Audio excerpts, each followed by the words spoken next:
We find today that many people, thinking people, not irreligious people, not unidealistic people, are turning away from the churches, turning away from religion, because they feel that what religion offers them is not compatible with what they understand of life. It's a sad thing, because the real and eternal purpose of religion is to turn people toward higher ideals, toward a greater realization and fulfillment of life. And when people turn away from religion, very often they turn away from ideals of the sort that could make them live in a positive and constructive spirit in this world.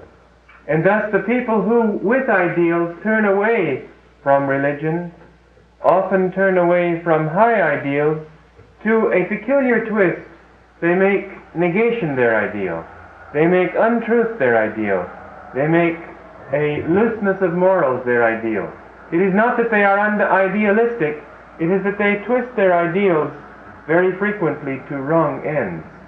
And it behooves us very much therefore to study religion and to see whether a right understanding of religion may not be compatible entirely with the understanding of life and of the universe that science has given us, and that we are coming to in our gradual growth as a civilization. Oftentimes we find that the question and the confusion rest on simply a matter of semantics. Because old forms of terminology are used in a new setting, we condemn the truth that the terminology was applied to as well as the terminology itself, and fail to understand that that terminology is simply a crutch, that the truth exists independent of that terminology. Now, what is the particular and specific confusion that we have today? Science has come to understand that the universe is no longer a cozy, complete little unit as people used to think that it was. We used to think of the world as being something flat, and as the entire universe as being contained in a sort of a polyethylene sac around this world. Actually, it was a sphere around this world in which the stars were hanging, and they were not hanging in space, but they were contained in some sort of solid plastic material. Of course, what held up the plastic material was never given much thought. It was a very convenient scheme of things in which the world was considered to be only a matter of about 4,000 years old, and man was the whole purpose of this world, and for a long time it was upheld, as of course many people still believe in the Orthodox faith, that Christ's second coming was imminent, and that with that second coming the whole thing would be brought to an end, and the judgment day would condemn some people to eternity in hell and others to lift them to eternity in heaven, and the whole thing would be over as far as this material creation was concerned. When science began gradually to realize and prove that this world was just a small little speck in a very vast universe, a universe in which even all the stars that we see comprise only one tiny, tiny speck of the whole of it. All the stars in our little galaxy comprise about 100 billion. And this galaxy is only one of about 100 billion galaxies. And for us to think of God and of spiritual truths in the old anthropomorphic sense, in the old geocentric and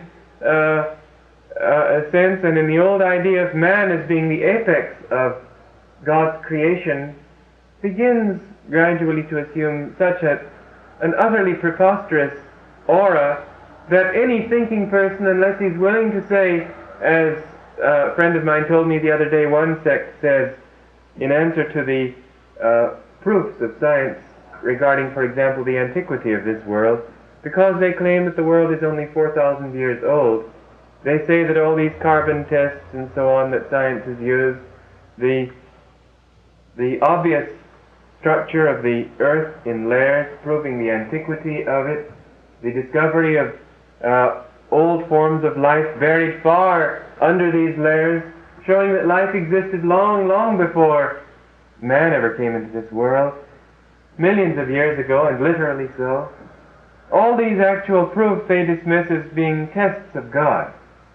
Well, if you want to take it this way, that God has somehow created a big jigsaw puzzle in order to confuse man and drive him towards Satan, you have also, of course, then to accept the thought that God didn't want us to use our common sense. He favors the stupid and the ignorant, and the more intelligent you are and the more you use your brains, the more certain you are to go to hell. It just doesn't add up. It's ridiculous. I think that anyone with any intelligence is bound to turn away from such a kind of religion, is bound to become soured on a faith that tries to foist on him a conception of the Godhead as being an old man with a long beard sitting somewhere in a particular point in space. Nowadays, when we come to understand that even this world, which we thought to be a solid, finite creation of God, is not solid at all. It is composed, relatively speaking, of as much space as the universe around us. An almost incredible thought. You know, it takes 4 light years for the light from the nearest star outside our solar system to reach this Earth. 4 light years, and light travels at approximately 186,000 miles a second. It takes how many seconds that would take, and how many hundreds of thousands of miles. The sun, even, the closest of all the stars, because it's at the center of our solar system, is 93 million miles.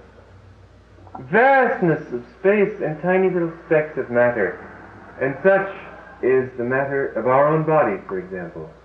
Almost entirely space, with tiny little bobbing bits of matter floating around.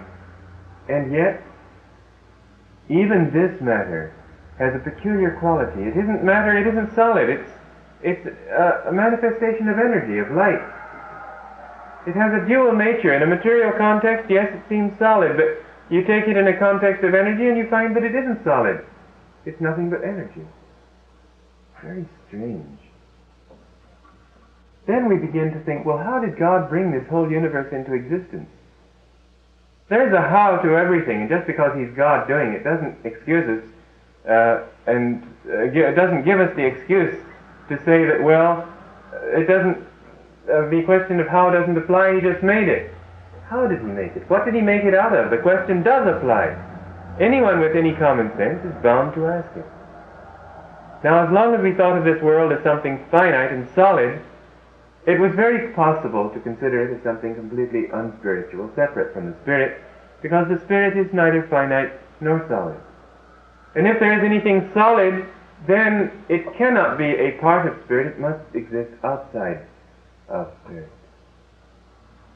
Well, so far so good, as long as people thought of this world as solid. But now that they are finding it not to be solid, to finding it to be insubstantial, we begin to come to possibly a different idea, not only of the Godhead, but of the whole nature of the universe, of matter, and of our own selves. What are we? What have we come from? This body that seems so solid is not solid. Evidently we are living under some misapprehension, some sort of delusion. We think this world to be something that it isn't. The Indian scriptures, the Hindu scriptures, have described the whole universe as coming into existence out of God's consciousness. Everything, they say, is a dream of His great thought, His great consciousness. Now, this seems quite possible. On the one hand, if a carpenter is going to make a table, he'll have to go out and buy buy the wood and so on, the materials with which to make the table. But if we posit in the first place the possibility, at least, of there being a Godhead, Before everything came into existence, what was there? There could have been only one, that one Spirit. And if so, what did that Spirit do to create this universe? Out of what did He bring it? The only logical explanation, if you accept any idea of a Godhead at all, which of course can be discussed, certainly, but if you do, then the only possibility is that He brought it out of His consciousness. Now it's a possibility, but let's see how it stands up under analysis. When we dream at night, our consciousness begins to assume the form of thoughts. Now what happens to those thoughts? They begin, by the projection of energy, to assume form, color perhaps, movement. And we see our thoughts in actual form, as actual people, as actual places. And yet when we wake up, we know that those were just thoughts. They had no reality apart from thought. Could not this analogy be applied perhaps to the Spirit? In the Bible it says, "In the beginning was the Word." Now if there was nothing except Spirit, then what voice did God have to speak with? What word are we talking about? And yet when you use a word, you set into motion a certain vibration. And science tells us that this whole universe exists in a state of vibration. Everything is in movement. And because of this movement you have the manifestation of light. Light is the direct result of vibration. Without vibration there could not be light. All right then, if this is true, and it's possibly true, then we may say that God's still consciousness vibrated, and those vibrations assumed first of all the form of thought. And those thoughts assumed the form of light as they became more vibrant, grosser you might put it. And then that light became vibrated still more grossly in the form of matter. And that this matter has no actual reality except as light. That light has no actual reality except as consciousness, as thoughts. And those thoughts have no reality except as manifestations of that one great, still consciousness of the Spirit. Now you know this is a very interesting thing, because we have been thinking in the West of consciousness as evolving out of matter. Now that we understand that matter doesn't exist, it has thrown all our thinking out of gear, and there are all kinds of departments of life that are completely unrelated to one another, owing to the fact that they no longer can see how everything fits together. You have to think in one context or another, but you cannot, at least according to the present way of thinking, you cannot tie these various fields of thought into one pattern. And yet, you have only to turn it just the opposite way and say that matter evolved out of consciousness, and you will see that everything then suddenly fits into place. There is no contradiction any longer then between art, science and religion, faith and reason. All of these things, I can't go into these things in detail today, but all of them can be tied into one compatible whole. Now one of the things that cause people, scientists as well, to accept one theory over another is its beauty, its inherent perfection. It just appeals to one's aesthetic sense. Certainly this idea does appeal to one's aesthetic sense. It appeals to one's reason also. It's not something that can be proved. You can never prove something infinite with the use of finite words. You can never prove something eternal with the use of just temporal thoughts. The Sankhya philosophy of India has an aphorism that has often been considered atheistical. It says, God is not proved. You cannot prove God rationally. That's why there are plenty of very intelligent atheists. And yet, if we look at it another way, there are plenty of scientific axioms that can be proved only in one way, that they answer more questions than an alternate theory does. That's as far as their proofs actually go. Again and again, the scientific proof that was considered to be a proof has been overturned when it was found that there was a broader theory that encompassed a fuller view of the universe. Take, for example, Euclid's geometry. Euclidean geometry deals in terms of planes, of flat, straight lines, and so on. Well, these were all right as long as we dealt with small areas, with the concept of the flat world. But there came a time when people began to find that this world is round, and that the whole universe tends to follow a sort of spherical pattern, such that space itself nowadays is considered to be curved. How you can consider something empty to be curved, of course, is a problem. But it is considered so by advanced scientists and mathematicians. Well, they have found that whereas Euclidean geometry is fine for a small area, if you're building a desk or a table or something like that, trying to make a map of how to get to Los Angeles, and you don't have to be worried too much about discrepancies of a few inches and so on. But when you're dealing with greater areas or a larger view of the universe or a more exact view of small areas, then Euclidean geometry just doesn't stand up any longer. And they find that the true view of the universe can be understood in terms of spherical geometry, such as Riemann's.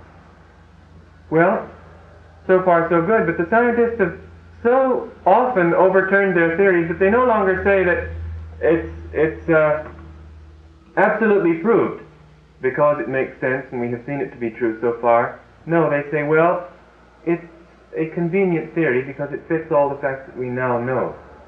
But they don't say dogmatically any longer that it's the absolute and eternal verity that they have discovered, because they know now that they can't prove things absolutely. Nothing can be proved absolutely. It can only be proved relatively in particular contexts, in relation to particular events and situations and circumstances. Under these conditions, I think that it is perfectly reasonable to accept this idea of matter as having evolved out of consciousness, rather than consciousness as having evolved out of matter, because it answers a great many more questions than the opposite view ever could possibly answer. Now you may say, but consciousness depends on a brain. No, it doesn't. There have been plenty of indications that consciousness exists in plant life. Consciousness of a type, the ability to respond to stimuli of various kinds. Take those plants out there in the hallway. They turn towards the door. All of the leaves are turned towards the door because the light comes in through the door. You turn the plants around and pretty soon you'll see that those leaves are again turned towards the door. Well, you may say that's photosynthesis, but something in life seems somehow always to be directed in an intelligent way. And we see that where there is a lack of intelligence, the thing dies out. In fact, if everything is chaotic and there is no reason in anything or no intelligence in anything, why is it that we always and instinctively understand that only our most intelligent scientists can hope to understand the secrets of even inanimate matter? If there's no intelligence there anyway, then why not set any more onto the job? No, it takes intelligence to understand it, because there is intelligence somehow present. There is somehow an intelligent pattern, and we know that it's there, somehow to be drawn out of nature, and we apply the greatest common sense and intelligence we can use to try to ferret it out. Consciousness is not necessarily dependent upon this brain. Consciousness evolves the brain. This is the way this particular outlook would go. Consciousness longed to experience light, and therefore it evolved into higher forms of expression so that it could see light. Do you know that the eye, if we think of this universe in terms of only natural evolution, it's very interesting to consider. For example, the eye of the octopus is in every way like our eye. It has an iris, a cornea, it has a lid, it has a pupil. It follows all the basic rules that our eyes follow and looks like our eye. And yet it evolved by an entirely separate line of evolution. There was no connection between the line of evolution that developed the eye in the octopus and the evolution that developed the eye in man. Doesn't it look as if there's some sort of intelligence at the controls? Something that guides us? I ask the question. I can't prove it. It just makes more sense to my mind. The other answer makes no sense at all. But if we get right down to it, there is only one thing that we know of the universe. One thing. Consciousness. We don't know that there's a world around us, but we know that we are able to perceive something. We are aware of our perception of the world rather than of the world itself. A scientist is aware of his ability to analyze the universe rather than of the universe itself. Our ability to analyze, our awareness of the need to analyze, rather, let us say, our awareness. It is this and this only that man knows. Apart from that, everything is inferred. And if this be the case, then it seems to me that on the bedrock of consciousness we should build our cosmogony rather than on the bedrock of something that we know now isn't solid anyway. Something that we try to freeze in a fixed position when we know anyway that it's in a constant state of flux. This is an unrealistic attitude, unrealistic approach. All right then, now let's come down to this idea of the Godhead as it is expressed in the Scriptures, and to see whether we can't somehow tie it down to science. In the Catholic dictionary, encyclopedia rather, by McGovern, they speak of Christ as being light from light, begotten, not made, as creatures are. In other words, the difference, according to that theory, is that Christ was made out of the light of God. He was that light from light. Whereas we are creatures made separate from God, irrevocably, eternally, outside of Him. In the relation to Him perhaps as adopted children, whereas Christ was the actual Son of God. This is the way people look at it. Now, in the Bible, in the first chapter of John, is a very interesting passage.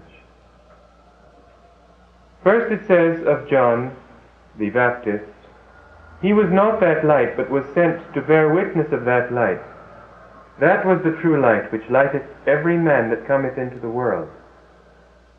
He speaks of John as not being that light, but of Christ as being the light. John was sent to bear witness to Christ. Again, however, it says that that light lighteth every man that cometh into the world. He came unto his own, and his own received him not. His own disciples received him. His own here means that he was made of that light, they were made of that light. He came unto his own, but they did not see that light, did not know that that light was in them, and therefore they knew him not. Not seeing light in themselves, they could not see light in him. Now, if we take it from this standpoint, we begin to see a completely different idea of the Christian Scriptures. And it's a very worthwhile thing to consider. First of all, look. God can't be what we've thought of him to be, an old man with a beard somewhere, our Father in a human sense. No. It just doesn't make sense. If this is what the Bible teaches, then we may as well say the whole thing is absurd and throw it out the window. But if we are going to take a scientific view of the Bible, in the sense that science is judged by the effects of its theories, then we are to say that the Bible has had a very wholesome effect on many lives, and there must be some truth there at least. Therefore it would be at least not very wise, not very circumspect to throw the Bible out without giving it the chance to prove itself right. Now, if we're going to take it in this way, let us say that the Bible was right and we have misunderstood it. That there were deep and eternal truths expressed there, but we have simply twisted them to our own human conception of the world. All right, if we take it this way, then we must say that perhaps the Bible doesn't think of God, didn't mean that God was just a man, just a heavenly Father. Perhaps the Bible did conceive of him as an infinite spirit. Christ said he was a spirit. Again and again we find passages, once we take this view, to support this view. You know, the Bible can be turned in many ways, it's true.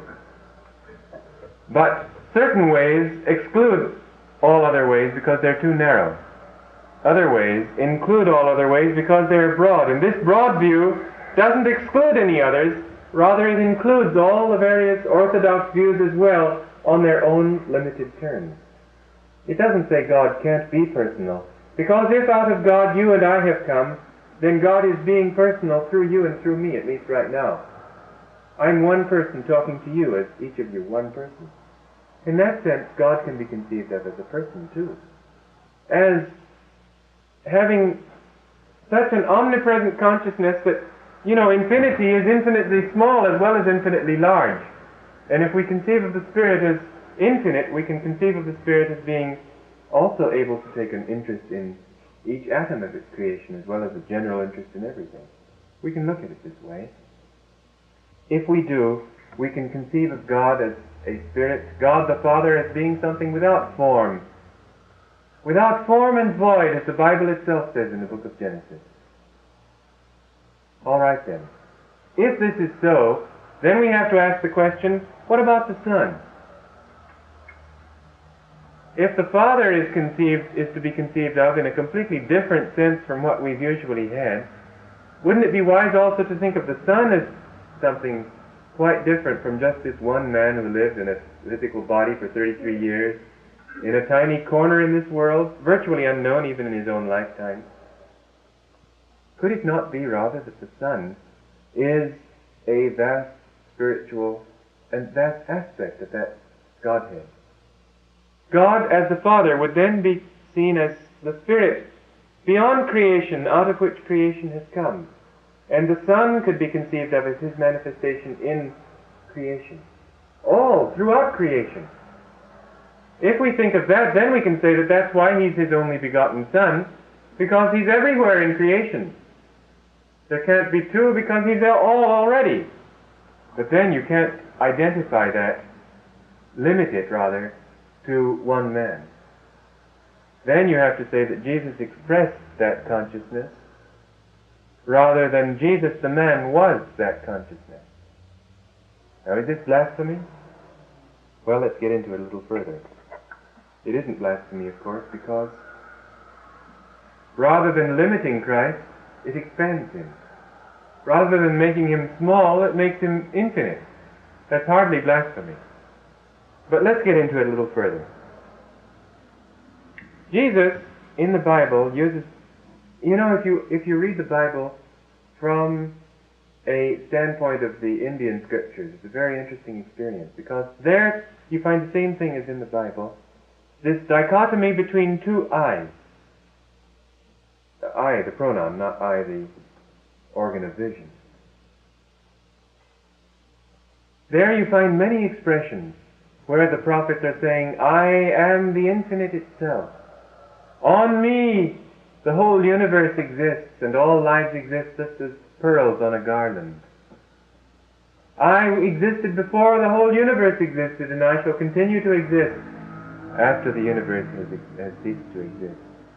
I am the infinite, I am Brahman, I am Spirit. Shivoham, Soham. Again and again and again you find throughout the scriptures of India, sage after sage, having attained this state of enlightenment, uses the pronoun I not to refer to his personality, to his ego, to his body. As a matter of fact, there are many saints, there are at least two in this century that I know of, Ananda and Swami Ramdas, never use the pronoun I when speaking of themselves.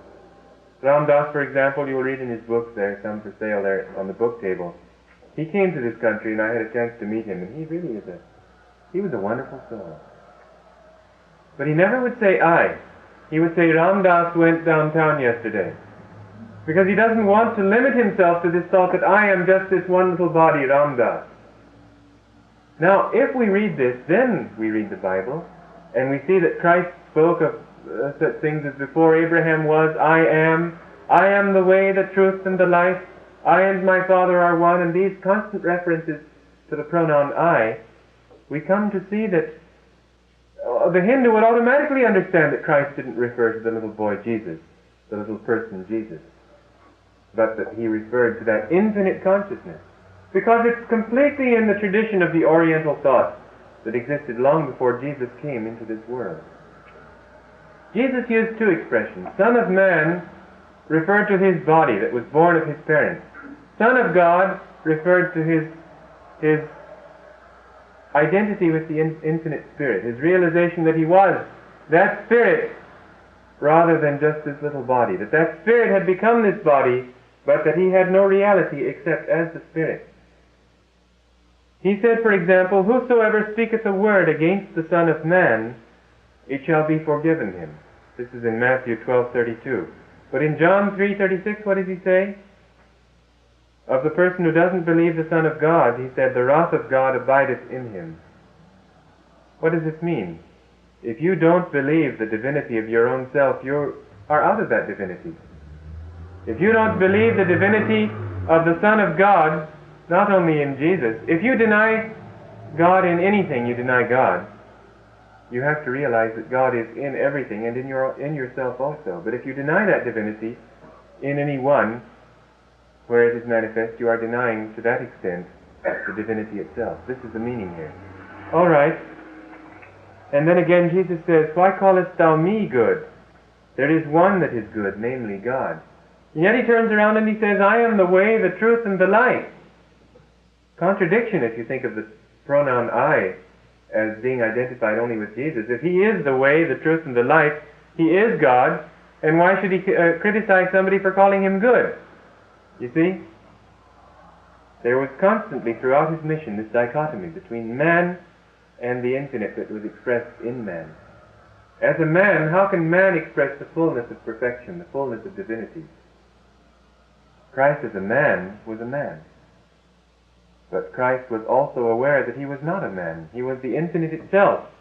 And as that, he was the way, the truth, and the life.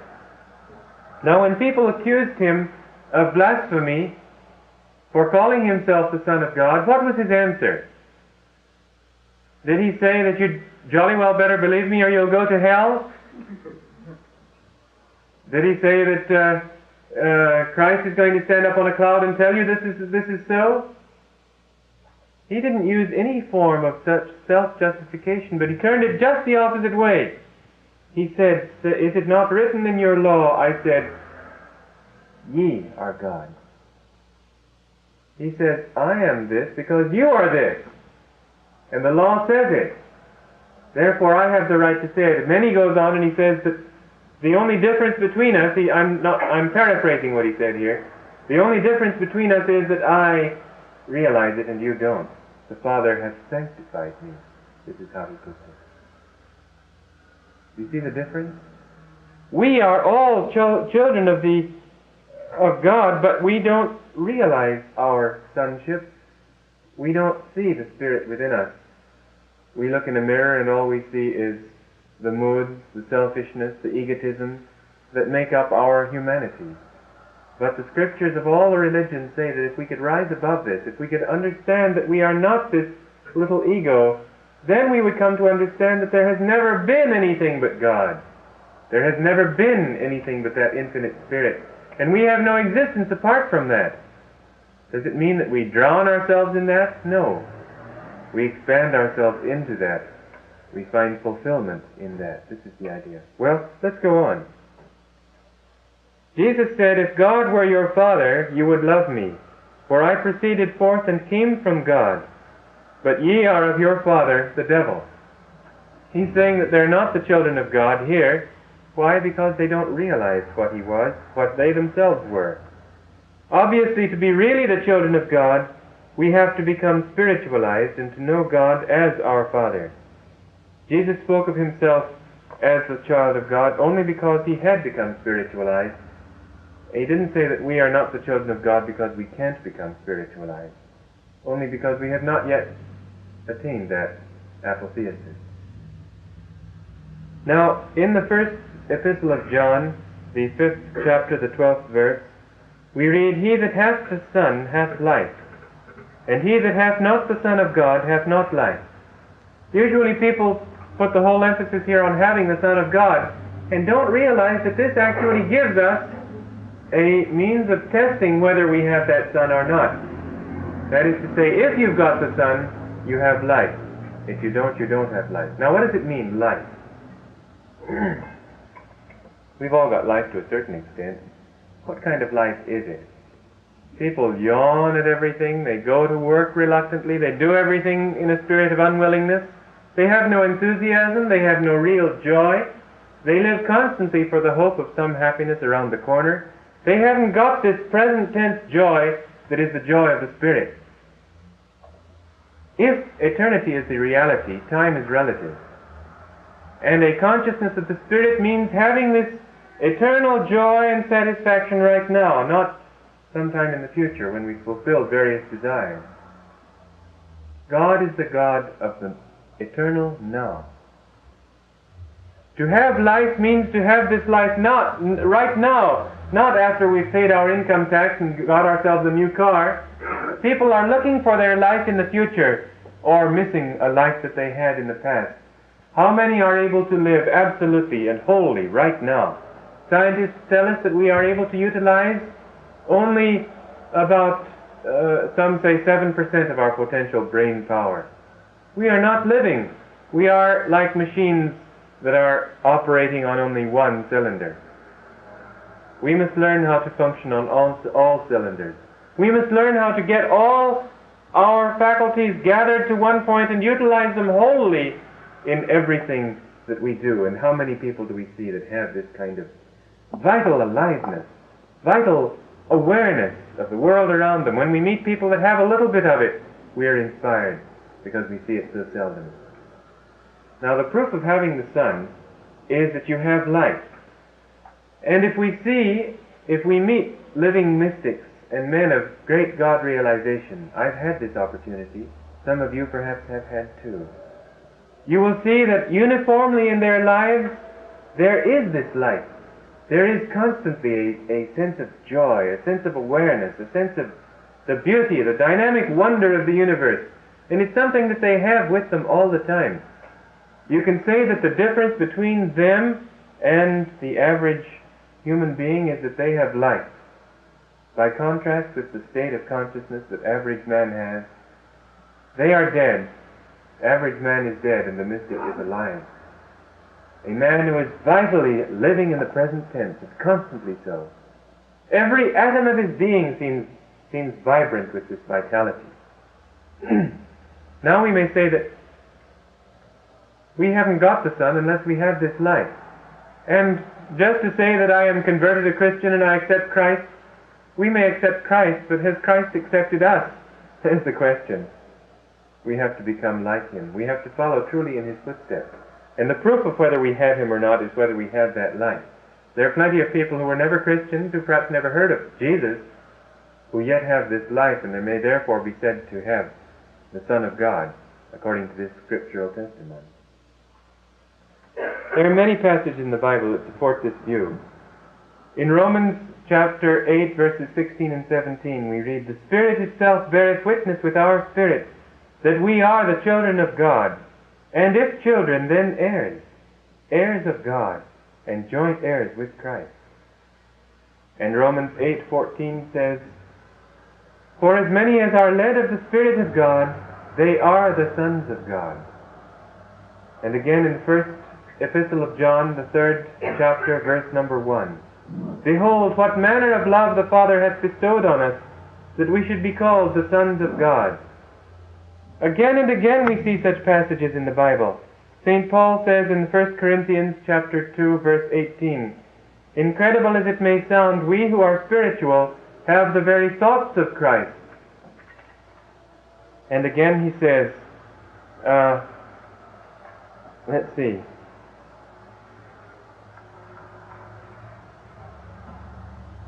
Yes, he speaks of Christ in the same chapter 8 of Romans. Later on, he speaks of Christ in relation to his followers as the eldest of a family of many brothers. Completely different from the way we've been brought up to believe.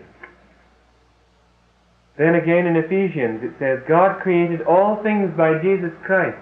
Could Jesus as a man have created all things when he didn't come into existence until we know when? But when Jesus said, before Abraham was, I am, he didn't say before Abraham was, I was, or had been. I am, that use of the present tense implies that infinite and eternal consciousness of the Spirit that is always in the present tense, beyond time, beyond space. Such a man cannot be identified with one body. He was that infinite Godhead of which we too are expressions. As a priest said to me one time, we were talking of Christ, he said, the atoms of this desk would fly apart if Christ were not in them, holding them together. What more impersonal view could you have of Christ than this? Now, a very interesting thing that St. Simeon, the new theologian who wrote around the 10th, 11th century in Greece, said, I move my hand, and Christ moves, who is my hand. Christ is my hand, mind you. For you must know that divinity is undivided. I move my foot, and my foot shines as he shines. What's this idea of a foot shining? If he hadn't realized that matter is a manifestation of the infinite light, and that our bodies are manifestations of that light. As Christ said, if thine eye be single, thy whole body shall be filled with light. Do not say, I go on now quoting, do not say that this is blasphemy, for you also, if such is your desire, will become one of his members. For the one who has become many remains the one undivided, but each part is all of Christ. And a very great mystic of our time, Meister Eckhart, not our time, of our Christian era, Meister Eckhart in Germany, he was in the medieval times actually, he said, behold, between the only begotten Son and the soul, now listen to this one because it's important. Between the only begotten Son and the soul there is no distinction. Now, this is entirely in keeping with the teachings of the Hindu Vedanta philosophy. It's entirely in keeping, although in a broader sense than science ever speaks yet, it's entirely in keeping with everything science has said. It doesn't contradict anything science says. And if it contradicts Orthodox Christian theology, I say that Orthodox Christian theology needs to reorient itself to a broader view of the universe, just as science has had constantly to reorient itself to broader views of the universe. Putting aside as limited and relative truths that were once considered absolute, Euclidean geometry, Newton's laws of motion, again and again laws that scientists considered absolute have been reconsidered and seen to be small parts of a much larger whole. Christ says in Luke 6:40, everyone that is perfect shall be as his master. Like the great gurus and avatars of India, he did not come on earth to tell us how great he was, but how great we might become. We must become as our master. Such was the idea. When he said, I and my Father are one, he was not saying anything different from the words of Swami Shankara in India when he said, I am he, meaning I am Spirit. And what is this idea then of the oneness of Christ? That we too are Christ. The only difference between us and Jesus is that we don't know it, whereas he did know it. Self-realization means to, well, as it was defined by Paramahansa Yogananda, self-realization is the knowing in all parts of body, mind, and soul that you are now in possession of the kingdom of God, that you do not have to pray that it come to you, that God's omnipresence is your omnipresence, and all that you need to do is improve your knowing. We have nothing to achieve, nothing to acquire, nothing to accomplish, except a greater realization of that which we already are. We are gods. We are manifestations of the infinite itself. And if we limit ourselves to this little tiny dust speck of our own humanity and ego, the more shame us, the more shame upon us. We have identified ourselves with one little atom of the universe, and fails to realize that we are the infinite itself. Well, let's look at it in one more way. We can never know completely the secrets of even one atom. Everything that is outside ourselves is irrevocably outside, and we can only come at it indirectly by means of instruments, by means of inference. There is only one thing that we can hope really to know in its entirety: our own selves, because this is what we are. We haven't to go through any other medium to get to ourselves. Now, if we could know the final truth of even one atom, how that atom came into existence, we would have the secret of how the whole universe was made. Because the whole universe is made up of individual atoms. The whole universe is an expression of the same principle that made one atom. We can never know the wholeness of one atom. But we can know that perhaps, at least it's a hope, and it's the only hope, that we can know the final secret of what we are, where we have come from, why we were made. And it stands to reason that if we can know the whole secret of what we are, we shall find the secret of the universe. If we can know whence we have come, what brought us into existence, and out of what we are made, we shall then know out of what all things are made. And thus we come to this idea of self-realization. If you can realize yourself, you know the whole answer to everything. This is the idea, and it has been shown in the lives of the masters who have put this idea to practice. Theories are useless. You can have all kinds of theories. But if you find a theory that stands up to every test that has ever been put to it, and that is not disproved by any test, then it becomes a theory that's worth trying out. As far as you are concerned, very possibly it's only a theory. But it's a theory, I think, that makes more sense than any other theory. It's a theory, no other theory exists that doesn't have some kind of contradiction to it, but I don't know of a single contradiction to this theory, even to the extent of having living examples of it who have put this theory to the test and found it to be true. In this world we find that no matter what goal a man sets himself, if he attains that goal, there will not be unanimity among all the people who attain the same goal as to the worthwhileness of that goal. Not all millionaires think that money is the whole answer in life. Many of them are very disillusioned having got that money. Not all writers think that everybody should be a writer, rather they wouldn't want it because it would mean too much competition. Many people who are healthy don't agree that health is the only answer in this world. There isn't unanimity in any path in life, nor is there unanimity among scientists as regards some of their most fine points of view. Einstein finally brought it down on one particular difference that he had with Eddington to saying that, well, it's just a question of taste. I like this way, you like that way. We can't prove or disprove either way, but this appeals to my taste. There isn't agreement among the scientists. There never has been. Certainly not down through the ages, because with every decade we find old ideas and theories being overthrown.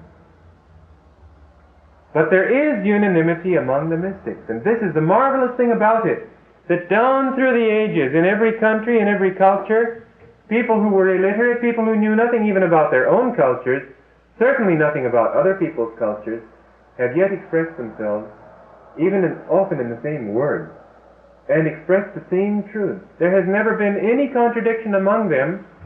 Every one of them has agreed, having found this goal, that it is the goal of life. None of them attained that goal and said, well, it's a matter of taste, I like it, but it's not for you. Not one of them has said it. Rather, we find that in every case,